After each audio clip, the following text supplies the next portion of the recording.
بسم اللہ الرحمن الرحیم۔ ایک رات منیرہ اپنے کمرے میں تنہا بیٹھی ہوئی تھی۔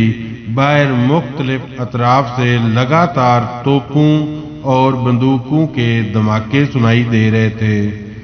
فضا گندھک اور بارود کے دھوئیں سے متفن ہو چکی تھی۔ خادمہ کمرے میں داخل ہوئی اور اس نے کہا، بیگم صاحبہ، خان صاحب شاید آج بھی نہ آئے، اب بہت دیر ہو گئی ہے، آپ کھانا کھا لیں، میں لے آؤں؟ منیرہ نے جواب دیا، نہیں، مجھے ابھی بھوک نہیں، تم جا کر سو جاؤ، اگر وہ آ گئے تو میں خود ہی کھانا لے آؤں گی۔ خادمہ نے کہا، بی بی جی، آج دشمن نے سارا دن دم نہیں لیا، ان کی توپیں صبح سے آگ برسا رہی ہیں۔ منور کہتا ہے کہ ابھی چند گولے ہمارے پڑوس میں گرے تھے اور ہمارے پاس ہی ایک مکان کی چھت میں شگاف پیدا ہو گئے ہیں۔ منیرہ نے جواب دیا، منور نے سب سے پہلے یہ خبر مجھے سنائی تھی اور پڑوس کے مکان کی چھت پر جو گولہ گرا تھا میں نے اس کا دھماکہ سنا تھا۔ خادمہ نے کہا، بی بی جی، آپ چند والے کھا لیتی تو بہتر ہوتا، میں کھا لوں گی، تم جاؤ۔ خادمہ کمرے سے باہر نکل گئی اور منیرہ کرسی سے اٹھ کر دریچے کے سامنے کھڑی ہو گئی۔ تھوڑی دیر بعد وہ بستر پر لیٹ گئی۔ آدھی رات بے چینی کی حالت میں کروٹیں بدلنے کے بعد اس پر نیند کا غلبہ ہونے لگا، لیکن اچانک سیڑھیوں پر کسی کے قدموں کی آہٹ سنائی دی۔ وہ بستر سے اٹھ کر کھڑی ہو گئی۔ اس کی نگاہیں دروازے پر لگی ہوئی تھیں اور اس کا سینہ مسرت کے دھڑکنوں سے لبریز ہو۔ انور علی کمرے میں داخل ہوا اور وہ بے اختیار آگے بڑھ کر اس کے ساتھ لپٹ گئی۔ انور علی نے اس کے سنہرے بالوں پر ہاتھ پھیرتے ہوئے تھکی ہوئی آواز میں کہا، منیرہ، تم ابھی تک جاگ رہی ہو؟ منیرہ نے گردن اٹھا کر اس کی طرف دیکھا اور مسکرائی، اور اس کے ساتھ ہی اس کی خوبصورت آنکھوں سے آنسوں کے قطرے ٹپک پڑے۔ اس نے کہا، تشریف رکھیں، میں آپ کے لیے کھانا لاتی ہوں۔ انور علی نے بستر پر بیٹھتے ہوئے کہا، میں کھانا کھا چکا ہوں، اس وقت مجھے تھوڑی دیر آرام کی ضرورت ہے۔ آپ کی طبیعت ٹھیک ہے؟ آپ بہت کمزور ہو گئے۔ منیرہ نے کرسی گھسیٹ کر اس کے قریب بیٹھتے ہوئے کہا، میں تھک گیا ہوں منیرہ، میں بہت تھک گیا ہوں۔ اگر ہم تمام افسروں پر یکساں اعتماد کر سکتے تو جنگ بہت آسان تھی، لیکن ہمیں ہر وقت یہ خدشہ رہتا ہے کہ بعض لوگ ہمیں کسی وقت بھی دھوکہ دے سکتے ہیں۔ مجھے گزشتہ 3 راتوں میں زیادہ سے زیادہ 6 یا 7 گھنٹے سونے کا موقع ملا ہے۔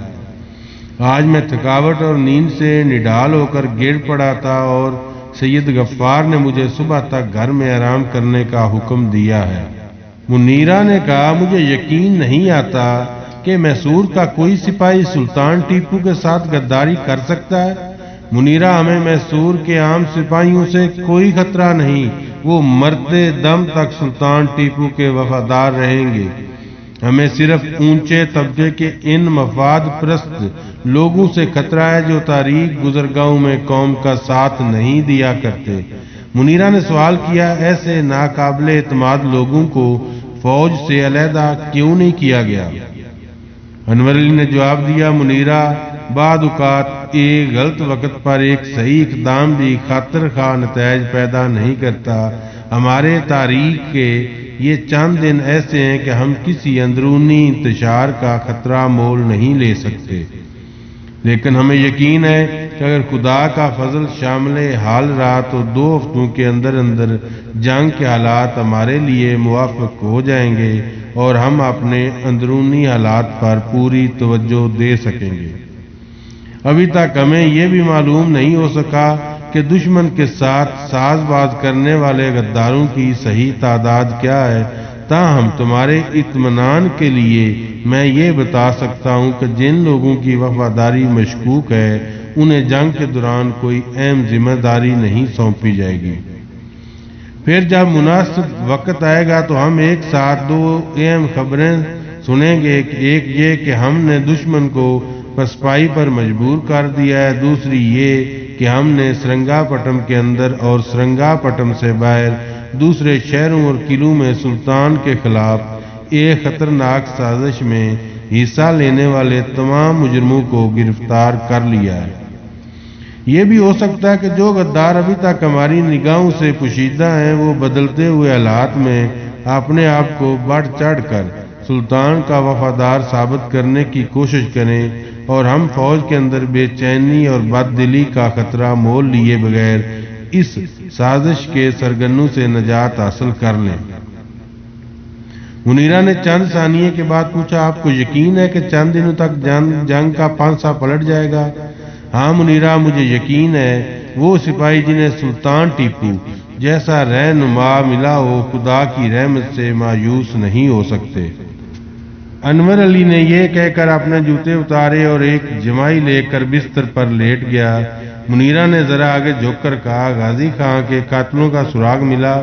نہیں، ابھی تک ہمیں کوئی کامیابی نہیں ہوئی، لیکن مجھے یقین ہے کہ اس مرد مجاہد کا خون رہگاں نہیں جائے گا۔ منیرا نے کہا، میں ابھی آپ کے آنے سے پہلے یہ سوچ رہی تھی کہ اس وقت مراد کہاں ہوگا۔ لاہور سے افغانستان کا رخ کرنے کے بعد اس نے کوئی اطلاع نہیں بھیجی۔ مجھے یقین ہے کہ اگر زمان شاہ کے ساتھ اس کی ملاقات ہوگی تو بہت جلد واپس پہنچ جائے گا۔ انور علی نے یہ کہہ کر آنکھیں بند کر لیں اور چند منٹ بعد وہ گہری نیند سو رہا تھا۔ غروب آفتاب سے کچھ دیر قبل اپنے شاندار محل کے کمرے میں ٹہل رہا تھا، ایک نوکر نے دروازے سے جھانکتے ہوئے کہا، حضور سید صاحب تشریف لاتے ہیں۔ قمرالدین جلدی سے باہر نکلا تو میر معین الدین برآمدے کی سیڑھیوں کے قریب پہنچ چکا تھا۔ قمرالدین نے آگے بڑھ کر اس کے ساتھ مصافحہ کرتے ہوئے کہا، آپ نے بہت دیر لگائی، میں سخت پریشان تھا، ابھی تک ہمارے باقی دوستوں سے بھی کوئی نہیں پہنچا۔ میر معین الدین نے کہا، انہیں میر صادق نے یہاں آنے سے منع کر دیا ہے۔ میر قمرالدین پریشانی اور اضطراب کی حالت میں میر معین الدین کی طرف دیکھنے لگا اور میر معین الدین نے اسے تسلی دیتے ہوئے کہا، میر صاحب پریشانی کی کوئی بات نہیں، موجودہ حالات میں ہمارا ایک دوسرے سے الگ تھلگ رہنا ضروری ہے۔ ابھی میر صادق کا ایک آدمی میرے پاس یہ پیغام لے کر آیا تھا کہ حکومت کے جاسوس خاص طور پر میرا اور آپ کا پیچھا کر رہے ہیں، اس لیے ہمارے باقی ساتھیوں کو ہم سے الگ تھلگ رہنا چاہیے۔ میرا اور آپ کا معاملہ میر صادق، بدرالزمان خان اور میر غلام علی سے مختلف ہے۔ بدرالزمان کے متعلق تو سلطان یہ سننے کے لیے بھی تیار نہیں ہوگا کہ وہ کوئی بد عہدی کر سکتا ہے۔ پورنیہ فوجی معاملات میں اپنی نااہلیت اور بے سمجھی کا اعتراف کرنے کے بعد کافی حد تک سلطان کے شبہات دور کر چکا ہے، لیکن جو افسر براہ راست ہمارے ماتحت تھے ان پر کڑی نگرانی رکھی جا رہی ہے۔ اگر ہم ابھی تک گرفتار نہیں کیا گیا تو اس کی سب سے بڑی وجہ یہ ہے کہ سلطان ٹیپو کے دربار میں بدرالزمان خان کا اثر و رسوخ کم نہیں ہوا اور ان کا یہ مشورہ مان لیا گیا ہے کہ حالات کی پوری چھان بین میں قبل اس سلسلے میں کوئی قدم نہ اٹھایا جائے۔ قمرالدین مسکرایا، سید صاحب ہمارے فوراً گرفتار نہ کیے جانے کی سب سے بڑی وجہ یہ ہے کہ میر صادق کی کوششوں سے غداروں کی فہرست میں کئی ایسے آدمیوں کے نام بھی شامل کر دیے گئے ہیں جنہیں میسور کے سپاہی شک و شبہ سے بالا تر سمجھتے ہیں۔ آپ یہ سن کر حیران ہوں گے کہ محکمہ جاسوسی کا ایک بڑا افسر میر صادق کے ہاتھ میں ہے۔ وہ کون ہے یہ مجھے معلوم نہیں۔ میر صادق ہمیں تمام باتیں بتانا ضروری نہیں سمجھتا، اس کے اپنے جاسوس ہر جگہ پھیلے ہوئے ہیں۔ اسے سرنگا پٹم کے اندر اور سرنگا پٹم سے باہر ہمارے تمام ساتھیوں کا علم ہے، لیکن ہمیں اس کے بیشتر ساتھیوں کے متعلق کوئی علم نہیں۔ اسے یہ معلوم ہے کہ انگریز کس دن کس وقت سرنگا پٹم پر فیصلہ کن حملہ کریں گے، فصیل کے کون سے حصے میں شگاف ڈالا جائے گا اور جنرل حیرت کا راستہ صاف کرنے کے لیے کون سے اقدامات کیے جائیں گے۔ میر معین الدین نے کہا، مجھے بار بار یہ خیال آتا ہے کہ کہیں ہم نے اتنے ہوشیار آدمی کو اپنی ساتھی سمجھنے میں غلطی نہ کی ہو۔ اگر جنگ کے حالات بدل گئے تو ایسے ہوشیار آدمی سے یہ بات غیر متوقع نہیں کہ وہ دشمن کی کامیابی سے مایوس ہو کر اپنا مفاد سلطان ٹیپو کے ساتھ وابستہ کر دے۔ اگر وہ سلطان ٹیپو کے ساتھ غداری کر سکتا ہے تو ہمیں بھی دھوکہ دے سکتا ہے۔ ہمارے خلاف اس کے پاس اتنا مواد ہے کہ وہ جب چاہے ہماری گردن پھانسی کا پھندا ڈلوا سکتا ہے، لیکن ہم اس پر کوئی جرم ثابت نہیں کر سکیں گے۔ قمر الدین نے جواب دیا، سید صاحب، جب تک ملک جہان خان سرنگا پٹم کے قید خانے میں موجود ہے ہمیں میر صادق سے کوئی خطرہ نہیں۔ اس نے پورنیہ کو اپنے ساتھ رکھنے کے لیے ملک جہان خان کے قتل کی مخالفت کی تھی۔ اب ہماری یہ کوشش ہوگی کہ جب تک ہمارے خدشات دور نہیں ہوتے ملک جہان خان کا بال بھی بیکا نہ ہو، اور میں نے اس بات کا پورا انتظام کر لیا ہے۔ قید خانے کا دروگا ہمارے ساتھ ہے، اس کے علاوہ میرے پاس ایک ایسی تحریر ہے جو آخری وقت تک میر صادق کی شہ ریگ پر خنجر کا کام دیتی رہے گی۔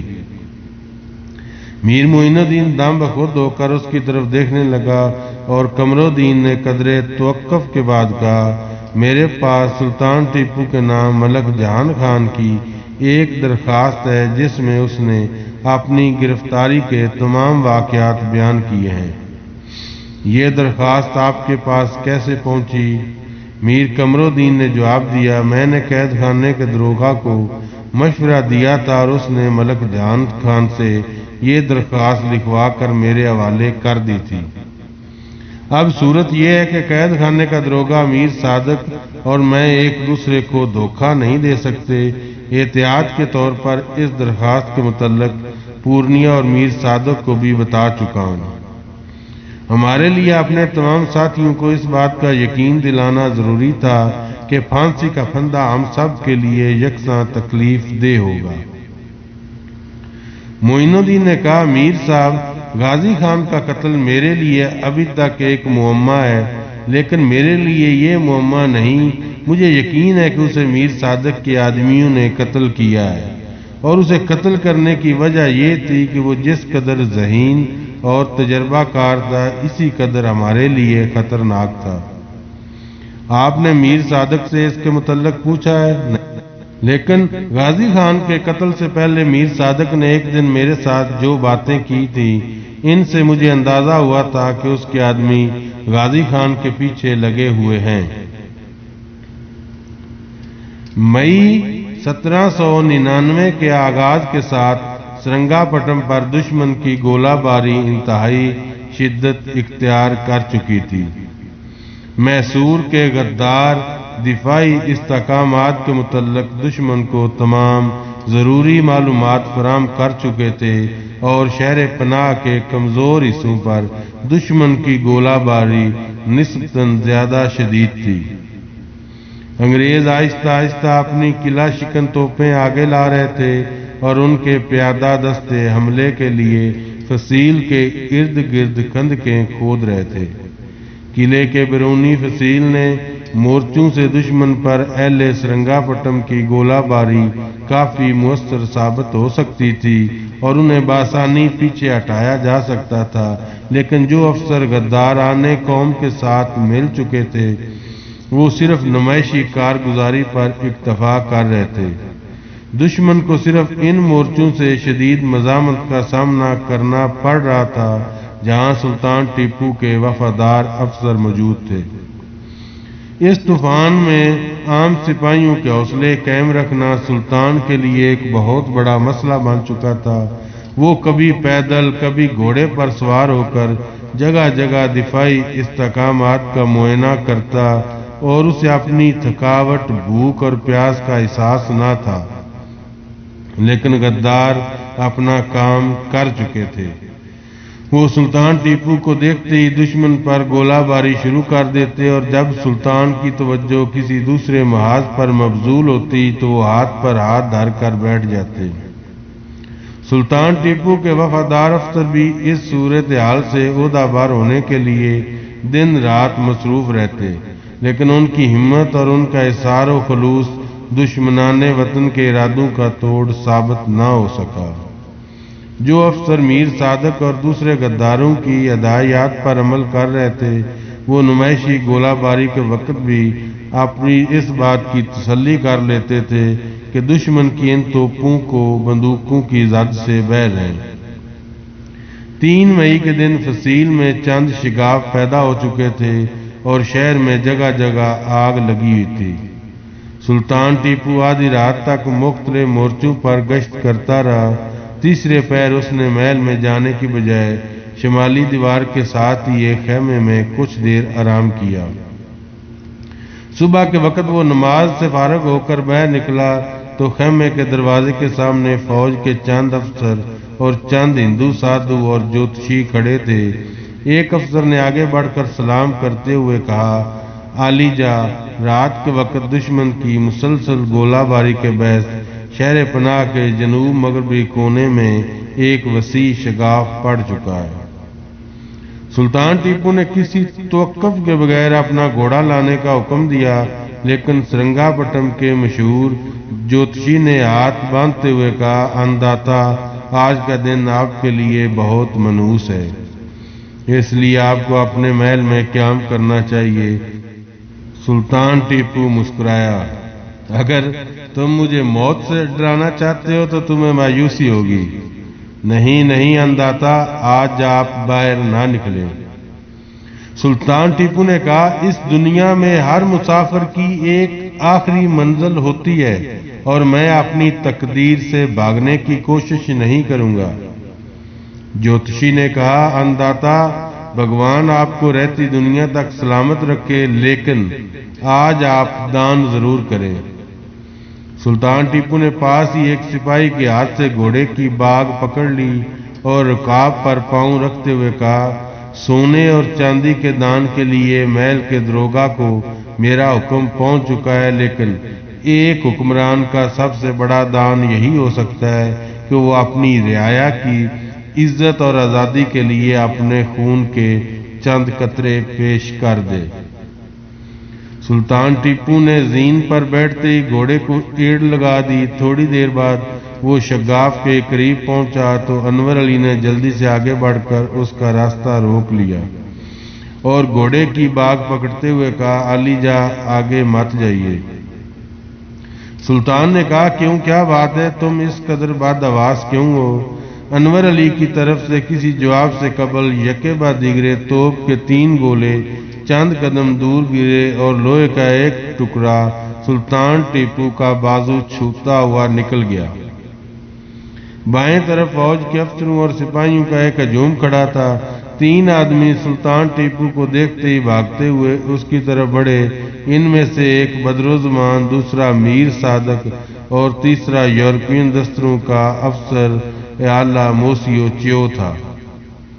ان کے نزدیک آنے تک شگاف کے قریب چند اور گولے گرے۔ سلطان ٹیپو اپنے گھوڑے سے اتر پڑا۔ بدروزمان خان، میر صادق اور فرانسیسی افسر سلام کرنے کے بعد ادب سے سلطان کے سامنے کھڑے ہو گئے۔ فرانسیسی افسر نے کسی تمیز کے بغیر کہا، حضور، میں کچھ عرض کرنے کی اجازت چاہتا ہوں۔ کہو۔ علی جا، آپ کے جان نثاروں کے لیے یہ صورتحال بہت پریشان کن ہے۔ اب مجھے یہ کہنے میں تامل نہیں کہ ہماری فوج میں کوئی ایسے غدار ضرور ہیں جو ہمارے مورچوں کے اندر بیٹھ کر دشمن کی رہنمائی کر رہے ہیں۔ یہ قلعے کا سب سے کمزور حصہ ہے اور اس پر مسلسل گولہ باری اس بات کا واضح ثبوت ہے کہ دشمن سے ہماری کوئی کمزوری پوشیدہ نہیں۔ دشمن چاروں طرف اپنے مورچے اتنے قریب لا چکا ہے کہ وہ کسی وقت بھی سرنگا پٹم پر یلغار کر سکتا ہے۔ ہمارے لیے جنگ کو موسم برسات تک طول دینا زندگی اور موت کا مسئلہ ہے، لیکن بعد انتہائی ذمہ دار افسروں کے سابقہ کردار کے پیش نظر مجھے یہ توقع نہیں کہ ہم زیادہ دیر دشمن کو سرنگا پٹم کی دیواروں سے باہر روک سکیں گے۔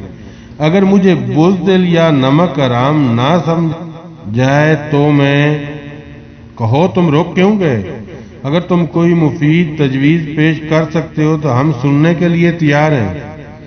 علی جا، میرا مشورہ یہ ہے کہ آپ سرنگا پٹم کی بجائے سرائے چتر ڈرک کو اپنا مستقر بنا کر دشمن کے ساتھ جنگ جاری رکھیں۔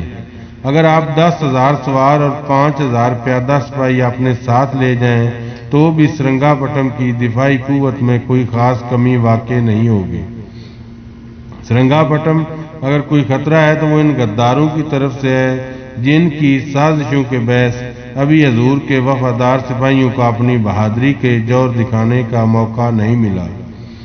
اگر میری تجویز مانے تو میں آخری دم تک سرنگا پٹم کی حفاظت کا ذمہ لیتا ہوں۔ میر صادق نے بدرالزمان کی طرف دیکھا اور اس نے کہا، علی جا موسیو چیوپوئے اور ان کے ساتھیوں نے خلوص اور وفاداری کا مجھے اعتراف ہے، لیکن حضور کے سرنگا پٹم سے چلے جانے کے بعد ہمارے سپاہیوں کے حوصلے ٹوٹ جائیں گے۔ مجھے یقین نہیں آتا کہ سرنگا پٹم میں کوئی سازش ہو رہی ہے، لیکن ہم میں اگر کوئی نمک حرام موجود ہے تو بھی حضور کو یہاں سے نہیں جانا چاہیے، ورنہ ان کے حوصلے بہت بلند ہو جائیں گے۔ میر صادق نے کہا، علی جا میں یہ عرض کرنا چاہتا ہوں کہ ہمارے ڈھال اور تلوار صرف آپ کی ذات ہے۔ ہمارے پاس ہماری توپیں اور بندوقیں یا ہماری فصیلیں اور خندقیں آپ کی جگہ نہیں لے سکتی۔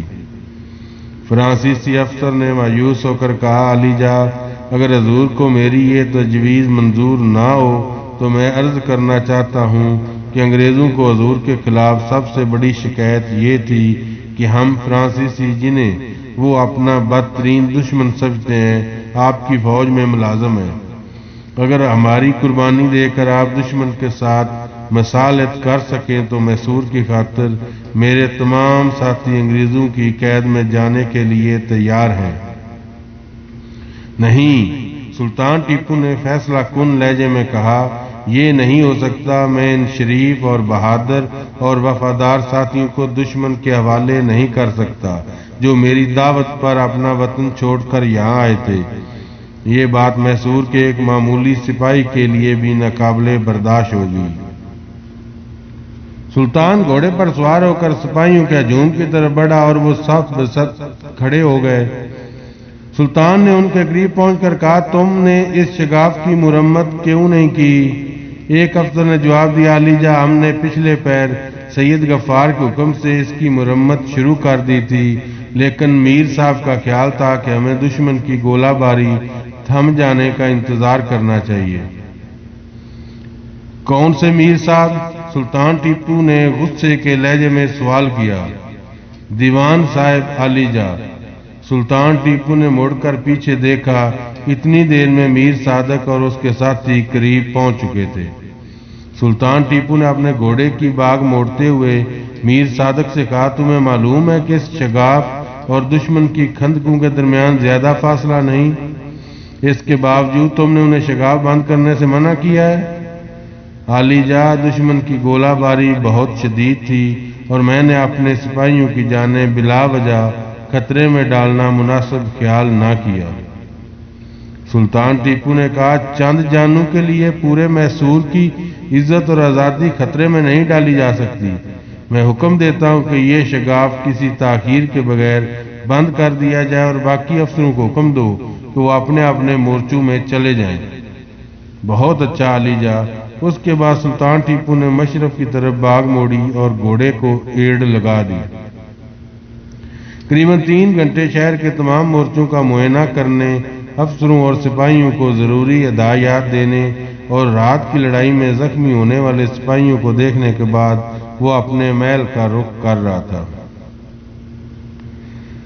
دوپہر کے وقت شمالی فصیل کے وسطی حصے پر سخت گولہ باری ہو رہی تھی۔ سید غفار اپنے چند افسروں کے ہمراہ شہر کے مختلف حصوں میں گشت کرتا ہوا وہاں پہنچا اور گھوڑے سے کود کر بھاگتا ہوا ایک برج کی طرف بڑھا۔ دائیں طرف سے کسی کی آواز آئی، فوجدار صاحب ٹھہریں۔ سید غفار رک گئے اور سرنگا پٹم کے قید خانے کے داروغہ نے آگے بڑھ کر کہا، میں بڑی دیر سے آپ کے پیچھے بھاگ رہا ہوں۔ میں نے جنوبی دروازے کے قریب بھی آپ کا راستہ روکنے کی کوشش کی تھی، لیکن آپ میری طرف توجہ دیے بغیر آگے نکل گئے تھے۔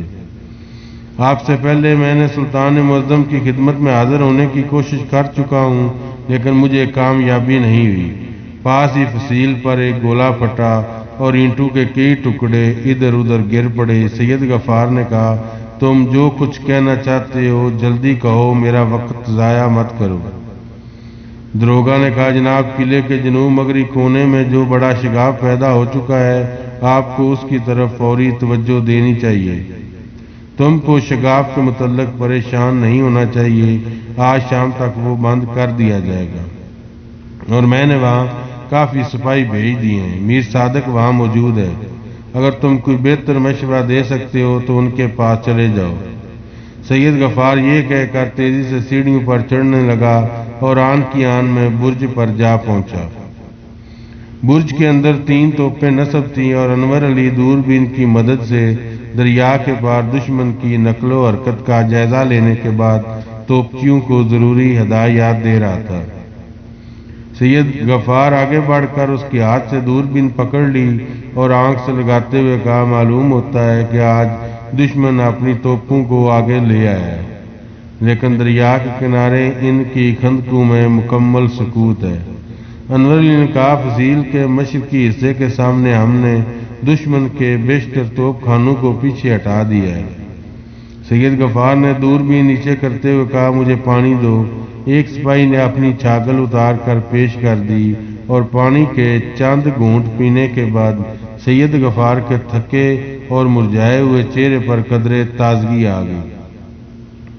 قید خانے کا دروگا سیڑھیوں سے نمودار ہوا اور اس نے آگے بڑھ کر کہا جناب میں آپ سے ضروری بات کہنا چاہتا ہوں۔ سید غفار نے برہم ہو کر کہا میں نے تمہیں میر صادق کے پاس جانے کا مشورہ دیا تھا جناب، اگر میں میر صادق سے کوئی بات کر سکتا تو مجھے تمام شہر میں آپ کو تلاش کرنے کی ضرورت نہ تھی۔ اگر میر صادق کو یہ معلوم ہو جائے کہ اس وقت میں آپ کے پاس کھڑا ہوں تو وہ مجھے بات کرنے کا موقع نہیں دے گا۔ تم کیا کہنا چاہتے ہو؟ جناب میں یہ کہنا چاہتا ہوں کہ گزشتہ رات پچھلے پہر ایک انگریز افسر بڑے شگاف کا معائنہ کرنے کے لیے آیا تھا اور میر صادق نے شگاف سے باہر نکل کر اس کے ساتھ راز و نیاز کی باتیں کی تھی۔ سید غفار پر ایک ثانیہ کے لیے سکتہ طاری ہو گیا، پھر اس نے سنبھلنے کی کوشش کرتے ہوئے کہا تمہیں معلوم ہے کہ موجودہ حالات میں ایسی خطرناک افواہیں پھیلانے والوں کی سزا موت ہے۔ مجھے معلوم ہے جناب، لیکن یہ افواہ نہیں۔ جب میر صادق جنرل ہیرس کے جاسوس سے سرنگا پٹم کا سودا کر چکا تھا تو وہاں چند افسر موجود تھے، ان میں سے ایک میرا بیٹا تھا۔ تمہارا بیٹا؟ سید غفار اور انور علی نے یک زبان ہو کر کہا۔ انور علی اور سید غفار کی طرح توپ خانے کے سپاہی بھی حیرانی اور اضطراب کی حالت میں دروگا کی طرف دیکھ رہے تھے۔ سید غفار ان میں سے ایک افسر کے ہاتھ میں دوربین دیتے ہوئے کہا تم اپنا کام جاری رکھو۔ انور علی نے دروگا سے مخاطب ہو کر کہا آپ کے بیٹے کا نام سلیمان ہے؟ جی ہاں۔ وہ یہ گواہی دے گا؟ جی نہیں، وہ مر چکا ہے۔ آج 9 بجے کے قریب اسے زخمی حالت میں میرے پاس پہنچایا گیا تھا۔ مرتے وقت اس نے یہ درخواست کی تھی کہ میں سلطان کے پاس جا کر اس کے اور اپنے جرم کا اقبال کر لوں۔ اس نے مجھے بتایا تھا کہ انگریز آج پورے 1 بجے اس شگاف کی طرف سے حملہ کریں گے۔ آپ میر صادق کی غداری پر یقین نہیں کریں گے، لیکن میرے پاس اس کا ایک زندہ ثبوت ہے۔ آپ ملک جہان خان کو جانتے ہیں، وہ اس وقت سرنگا پٹم کے قید خانے کی ایک زمین دوز کوٹھری میں پڑا ہوا ہے۔ میں نے میر صادق، میر قمرالدین پورنیہ اور میر معین الدین کے حکم پر اسے قید خانے میں رکھا تھا۔ انہوں نے مجھے اس جرم پر آمادہ کرنے کے لیے ایک معقول رقم دی تھی اور اس کے ساتھ ہی یہ دھمکی دی تھی کہ اگر میں نے یہ راز ظاہر کر دیا تو مجھے موت کے گھاٹ اتار دیا جائے گا۔ پچھلے دنوں میں اپنے ضمیر کی ملامت سے مجبور ہو کر غازی خان کے پاس اپنا آدمی بھیجا تھا اور انہیں اس واقعے کی اطلاع دینے کی کوشش کی تھی، لیکن وہ قید خانے کے راستے میں قتل کر دیے گئے اور میرا آدمی جو ان کے ساتھ آ رہا تھا ان پر حملہ کے وقت بھاگ آیا تھا۔ قاتلوں کے متعلق مجھے معلوم نہیں کہ وہ کون تھے، لیکن مجھے یقین ہے کہ یہ قتل بھی انہی غداروں کی سازش کا نتیجہ تھا جو غازی بابا کا زندہ رہنا اپنے لیے خطرناک سمجھتے تھے۔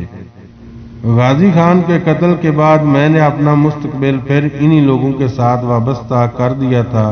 انہوں نے میرے بیٹوں کو انگریزوں سے بہت بڑی جاگیر دلوانے کا وعدہ کیا تھا۔ اب مجھے نہ تو اپنی زندگی سے کوئی دلچسپی ہے اور نہ موت کا ڈر ہے۔